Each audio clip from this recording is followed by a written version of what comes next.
Forgiveness is getting yourself off the hook.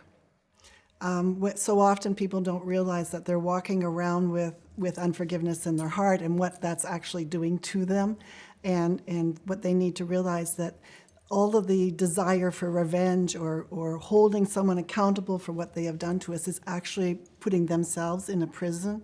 And if they would recognize that forgiveness is not condoning what has happened and what has been done to them, but it's actually letting themselves out of the prison, and so that they can walk free and let God deal with the person who hurt them.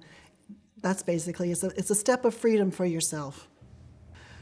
If you don't walk in forgiveness, your relationship is going to struggle. Now, forgiveness in a marriage relationship is not so much applying to when your spouse constantly puts the toilet paper roll on upside down or squeezes the toothpaste tube from the wrong end.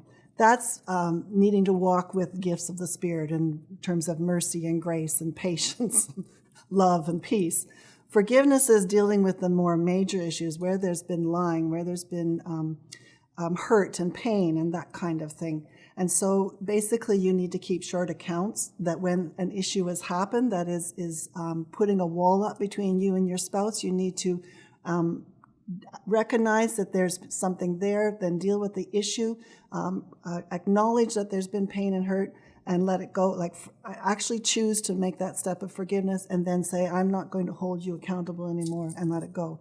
It doesn't have to happen in the presence of the person. Forgiveness can happen between you and God, and let Him deal with your spouse, although particularly in a marriage relationship, it's a good idea to talk that out. Sometimes you might need to bring a third party in to negotiate that one. If you're walking around with unforgiveness in your heart, there is a lot less give and take, whole lot more walls up between the two of you, because you can't trust. You can't, a lack of trust, I think, would be a primary symptom.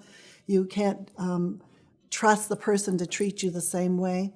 And once, even though you take the step of choosing to forgive, you have the whole process of rebuilding trust.